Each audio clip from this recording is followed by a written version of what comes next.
Hello and welcome to Arise News. It's Friday, the 10th of March. I'm Charles Anyagolu in Nigeria's capital, Abuja. This is Arise News now. Our main headlines this morning.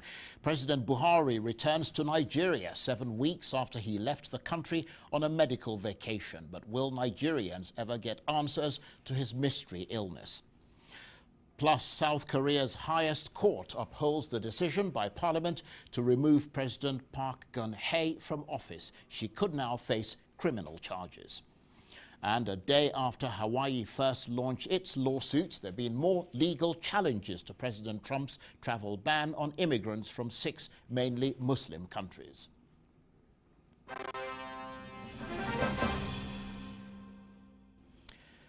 Now, he's been away from office for upwards of 7 weeks, during which time there's been enormous speculation about the health of the Nigerian President Muhammadu Buhari. But today, he's back in the country, landing at the Provisional International Airport in Kaduna and flying by helicopter to the presidential villa in Abuja. Last night, Arise News was one of the first news organizations in the world to break the story of his imminent return. Rumors were rife when he asked the National Assembly to extend his stay in the UK to take a series of medical tests, and there was much speculation about how bad his health might be. Then, yesterday, the presidency released a photograph of Mr. Buhari receiving the Archbishop of Canterbury at Abuja House in London. Many people who saw that photograph concluded the president looked rather frail, but the Nigerian government is still refusing to disclose exactly what was wrong with the president. Mr. Buhari is expected to address the nation later today. Well, to get to the heart of that unfolding story, I'm joined now in the studio by Buki Shonibare from the Bring Back Our Girls campaign and Iyabosa Uwugiaren, Abuja editor of This Day newspaper and member of the This Day editorial board. Thank you very much indeed to both of you for joining us. Let's start with you, Iyabosa. Update us on his movement. Do we know where he is now? Yeah, I just confirmed about a few seconds ago that President Buhari landed in Kaduna at about 7:45. As reported by This Day this morning, we expect that he should be on his way to Abuja by now. Right, okay. Let's talk to you, Buki. What's your reaction to the news that the president has finally returned to Nigeria? I think first is the gladness that he came back alive. The old speculation that his health status is so bad and we may not have him back as soon as possible. His coming back automatically doses that tension. So it's to say that we're glad to have the president back and we don't have to talk about any bad news. Yeah, but the fact that he's back doesn't mean that he's not ill. Exactly. The fact that he's back doesn't mean that he's not ill, but at least it has doused that tension because whether we like it or not, there's something that is already brewing. What's going to happen? Are we back to the Yaradua days? What are we going to do? People who came out at that time, would they be put in a cocoon to also come out? Because you can't do that under the Yaradua administration and not do that now. However, it's coming back, then put on the table what should we be talking about moving forward now that our president is back. Okay, now, is it your sense, Iyabosa, that if he is indeed ill, as being speculated, that will hamper his effectiveness in office? Well, like my colleague said, I doubt whether his return will definitely douse tension. There will be ongoing conversation about his state of health and what have you. But looking at the picture that I saw yesterday, I expect that President Buhari will delegate more responsibility to his vice president, especially functions that have, public functions, and I expect him to also take a back seat and gather himself. And while doing that, I expect that the vice president, Yemi Osinbajo, will do more of the public functions. That of course presumes that the president is ill, which we don't know yet. But I mean, beyond all the speculation, was he a particularly effective president even before he traveled to the UK on medical leave? Answering that would be best if we can do a clear juxtaposition between when he was around, how governance was, the governance climate, how it was when he was around and when he was away. And this is not to get carried away by the old comparison of Professor Yemi Osinbajo and President Muhammadu Buhari. But for us to be sincere, let's look at three key pillars here. Let's look at the proactiveness of governance. Let's look at the diplomatic nature of governance. Let's look at the policy-based system of governance that we have seen in the last 7 weeks. If we look at the proactiveness of governance, we saw what happened with the CJN. I mean, everyone has started talking about it.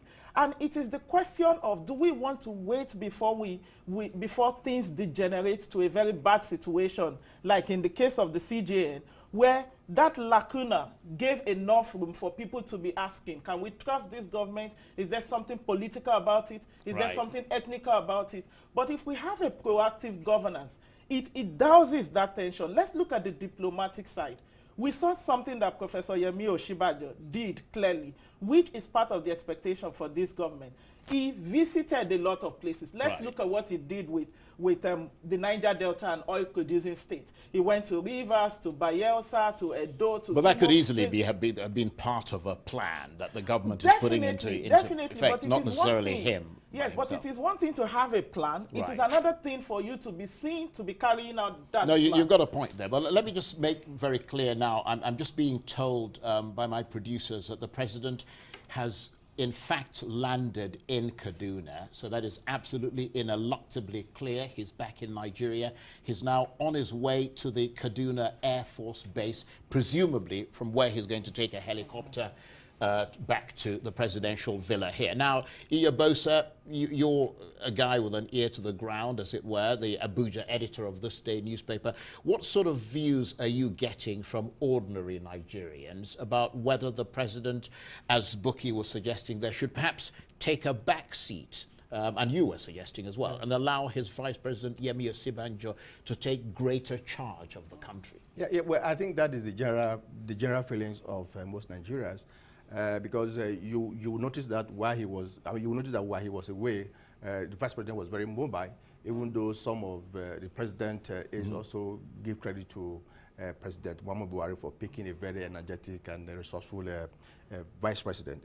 Osinbajo was very mobile, and well, there's also that speculation that at every time he wanted to take a major decision, that he was always in touch with the president. But that mobility of the vice president, really assure many Nigerians that the absence of the president was not usually felt by many Nigerians. And in the next few days, like I said, I expect the president, because of his state of health, to delegate more responsibility to the vice president, so that Nigeria can begin to, will continue to feel that the impact of the vice president while the president was away. Just to be fair, a lot of other Nigerians, of course, wishing the president a quick recovery and hoping he gets back to running things speedily. So not everybody is talking about Yemi Osinbajo continue. But just before we round off this discussion, Buki, he finally returns home. But will we ever get answers to that mystery illness? If we look at the way this has been attended to so far since he was away, it is seen that the health status of the president should be shrouded in secrecy. Now, the question is, for the president of the Federal Republic of Nigeria, who is a public official and who is, quote unquote, definitely being paid by our taxes, there's nothing that should be shrouded in secrecy. It is important that Nigerians should know the health status of our president, so that we know what sort of expectations do we have of him, what do we anticipate in terms of his level of engagement, in terms of his going out. Just like my colleague had rightly said, moving closer to the people emphasizes trust, confidence, and all that. But if we know indeed the health status of the president, we should not be kept secret. It helps us know the expectation and what we should be looking forward to. A final word from you. Is it unfair to Nigerians that a man as old as Mr. Buhari and as evidently frail and, should continue to run a country as big as this, faced with all the innumerable problems? Does this country need a much more energetic, more focused leader? Well, to be sincere, I think like every human being, President Buhari is human. There are older presidents, especially in Africa, who are older than the President Muhammad Buhari. But I think the worries of so many people is his state of health. And like my colleague said, in the next few days, I expect that his public relations officers will better manage the communication of the state of the president. Nigeria expects more transparency, full disclosures about the state of the president's health, so that we'll begin to look at it from a very broad perspective. Right. Okay. Iyobosa Uwagiaren, Abuja editor of This Day newspaper and member of the This Day editorial board, and of course Buki Shonibare from the Bring Back Our Girls campaign. Thank you ever so much for coming in. Thank you very much. Now, staying with Nigeria, 2 former policemen have been sentenced to death over one of the most infamous cases of unlawful killing in the country's modern history. Ezekiel Achejene and Emmanuel Baba were convicted of murdering 2 of the Apo 6 young civilians who were shot dead in 2005. Police initially tried to cover up the deaths, saying the victims were armed robbers who'd opened fire first. But an earlier judicial panel of inquiry rejected that story and concluded that their car came under fire as they approached a police checkpoint. The judge said the court had no option but to convict the 2 policemen after they had confessed to shooting 2 of the victims on the orders of senior officers. Now, South Korea's highest court has upheld a decision by parliament to remove the country's president, Park Geun-hye, from office. The Constitutional Court said Ms. Park had violated the law by allowing her friend, Chae Soon-sil, to meddle in state affairs. The decision means Ms. Park will be stripped of her immunity against prosecution and could face criminal proceedings. She becomes the first democratically elected leader of South Korea to be forced out of office, though she's denied any wrongdoing. According to the country's constitution, elections must now be held within 60 days of the president leaving office. Now to the United States, where there have been more legal challenges to President Trump's ban on immigrants from 6 mainly Muslim countries. A day after Hawaii first launched its lawsuit, Washington state is also filing a motion to block the revised ban, with New York, Massachusetts, and Oregon joining the suit. Washington led the legal battle in challenging President Trump's first travel ban. It won after a federal judge agreed to a nationwide halt of the order. Now, Washington's Attorney General Bob Ferguson is asking the courts to extend the original restraining order to this revised ban, saying the courts and not the Trump administration should decide whether it's sufficiently different. All the states challenging the ban say it is unconstitutional and discriminates against Muslims. Now, what's being seen as a show of intent, the United States has sent 400 additional troops to Syria to support an allied local force aiming to capture so-called Islamic State stronghold of Raqqa.